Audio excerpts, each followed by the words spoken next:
Olá, alunos! Voltando então aos estudos de história, onde nós começamos aí na unidade 4, falando sobre o tema da África para o Brasil. Nesse primeiro momento que fizemos o estudo, falamos sobre o lado de lá do Atlântico. Apresentamos para vocês algumas imagens, né, algumas pinturas aí feitas por artistas de períodos diferenciados aí, retratando então a população escravizadas que foram trazidos para o Brasil. E chegando ao Brasil, então, eles trabalhavam de várias formas, trabalhavam nos canaviais, nos engenhos, né, e serviços domésticos e outros mais. Então, hoje nós vamos retomar, então, dando continuidade a esse estudo, na página 52, falando sobre do lado de cá do Atlântico. Nessa página aí, nós temos aí os africanos trazidos ao Brasil em navios negreiros. Mulheres e crianças eram transportadas em compartimentos diferentes daqueles em que ficavam os homens. Essas viagens aí tinham péssimas condições. Os africanos ficavam acorrentados e amontoados no porão. E a travessia durava meses. E eles ainda sofriam com a alimentação escassa, os maus tratos, as sujeiras e as doenças. Muitos morriam no trajeto. Nós temos aí uma representação de um navio. Navio esse que recebeu o nome de navio Negreiros. Nós temos então a representação desse navio aqui, que vocês podem observar aí nessa página aí. E nós temos algumas figuras representando o corte desse navio. Na figura A aqui, então, nós temos aqui a cabine, né, de comando desse navio. Na letra B, nós temos o porão do navio, onde guardava os mantimentos, né, para fazer a alimentação, né? Era o porão, então, abastecia os alimentos, eram guardados nessa parte do navio e outras coisas mais, né? Que eles levavam nessas viagens que demoravam meses, água e outras coisas mais. Aqui, ó, esse pedacinho aqui, em detalhe, nós temos aqui os compartimentos dos escravizados. Veja bem, como que esses escravizados eram transportados da África para o Brasil. Para caber mais e mais escravos dentro desses navios, então eles colocavam sentados um bem pertinho do outro para caber mais escravos. Quanto mais escravos trouxesse para o Brasil, maior era a rentabilidade daqueles que faziam o tráfico negreiro. Então vocês têm aqui um pequeno detalhe mostrando aqui alguns escravizados. Aqui do lado também a mesma figura mostrando esse mesmo compartimento aqui do navio com os escravizados. Então aqui, ó, eles vinham praticamente amontoados aqui nessa região aqui desse navio.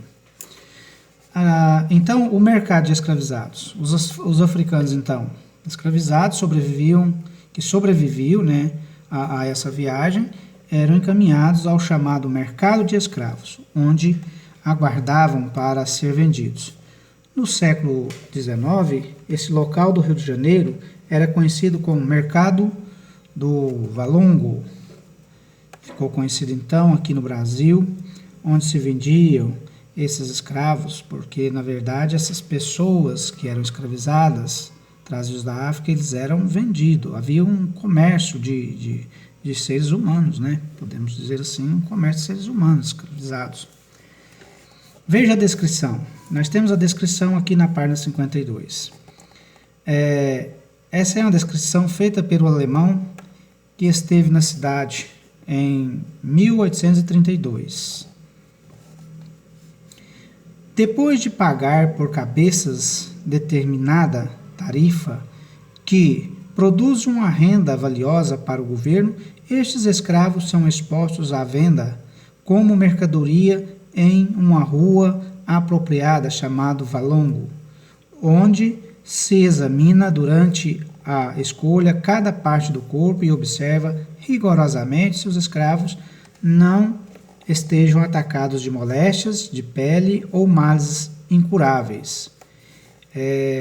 Então veja bem, isso aqui demonstra que para que o proprietário desse escravo, né, que comprava esse escravo, que escravizavam, transportava esses escravos da África para cá, para vender aqui no mercado, ele passava por uma análise, né, para ver se não tinha algum problema de saúde, né, se tinha condições realmente para enfrentar o trabalho. Só depois, então, a pessoa comprava esse escravizado. Na página 53, vocês têm uma atividade para vocês responderem. Vocês vão ler as questões aí, eu vou deixar a cargo de vocês, para vocês interpretar sobre o assunto, e vocês vão fazer essa atividade da página 53. Na página 54, fazendo história. Na página 54, aqui nós temos um conto africano. Isso é um conto africano que vocês vão ler também.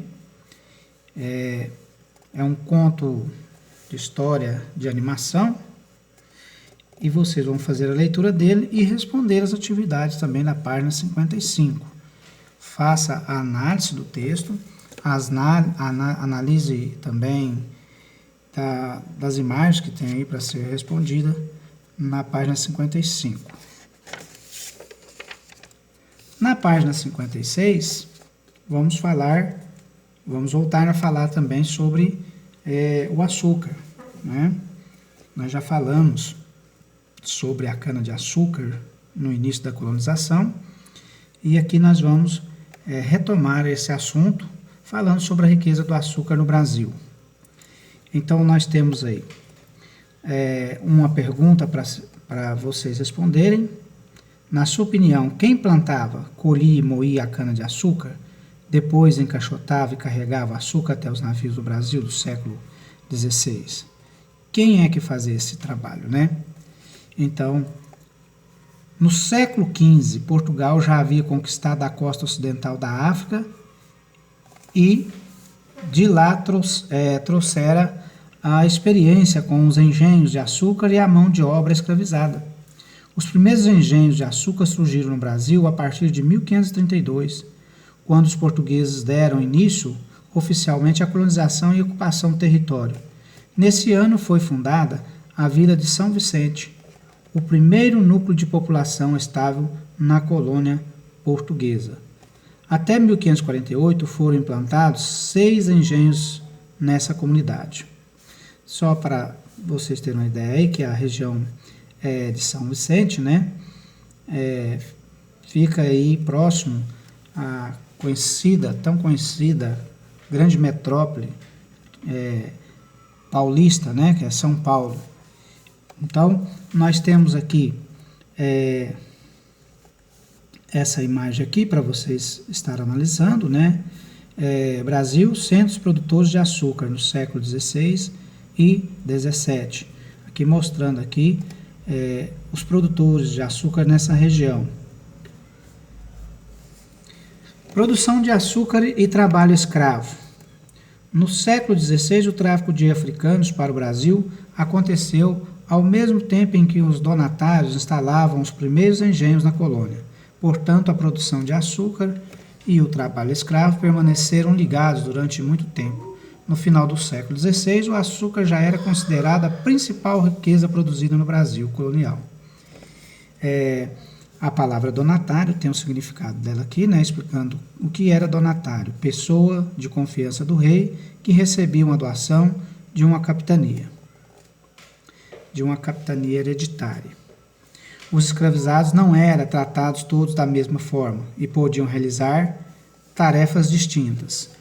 Os recém-chegados da África eram chamados de boçais, enquanto os ladinos eram aqueles que já entendiam e falavam a língua portuguesa. Os escravos nascidos no Brasil desempenhavam as funções consideradas melhores, como as tarefas domésticas e as de supervisão. Leia a seguir um texto dos historiadores Mário del Priore, de Renato Pinto Venâncio. Então, aqui nós vamos fazer uma leitura, né, desses textos aqui. Fazer a leitura desse texto, desses historiadores, Mário del Priore e Renato Pinto Venâncio, sobre como alguns escravizados conseguiam comprar sua liberdade. Então, aqui um relato então desses historiadores. Eles achavam que os africanos davam-se o trabalho mais árduo. Em contrapartida, muitos recebiam em usufruto parcelas de terra onde podiam cultivar, nos finais de semana e feriados, produtos agrícolas mais tarde revendidos. Tal comércio, ainda que pequeno fosse, permitiu a alguns comprar a própria liberdade. Então, usufruto, que vem a ser isso, né? Direito de utilizar um bem que pertence a outra pessoa. Então, eles tinham direito, né? Aos africanos aí davam então trabalho mais árduo e, como diz aqui, em contrapartidas, muitos recebiam em usufruto parcelas de terra para ser cultivados. Então, eles recebiam os escravos e, para isso, recebiam terras para ser cultivadas. Na página abaixo, na página 57 aqui, nós temos uma imagem, né, aqui representando aqui a imagem de um engenho. Essa aí é uma pintura feita por Franz Post em 1661, 1669. Essa pintura aí é óleo sobre tela, né, foi a pintura conhecida assim, pela a forma que era pintada, o material utilizado. Então, por isso chamar de óleo sobre tela. E esse quadro aí, ele tem 1,17 m por 1,67 m.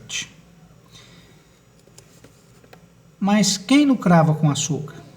Todas as etapas de produção do açúcar, o cultivo, a colheita e o beneficiamento, exigiam equipamentos caros e muitos trabalhadores. Por isso, a produção do açúcar só era rentável quando feita em grande quantidade. No engenho, a cana-de-açúcar era transformada em mercadoria, o açúcar, que depois de pronta era encaixotada e vendida nos mercados europeus. Os senhores de engenho e os comerciantes eram quem lucrava com esse vantajoso comércio. Durante os séculos XVI e XVII, Salvador, Olinda e Recife cresceram e se tornaram importantes em razão da produção de açúcar. Assim, Portugal manteve por muito tempo o domínio do comércio das especiarias como a pimenta da Índia, o cravo, a canela, entre outros vindos do Oriente, e do açúcar produzido no Brasil. E em seguida, vocês poderão fazer aí as atividades da página 58 e 59. Tenha então um bom estudo e nos veremos brevemente. Até mais.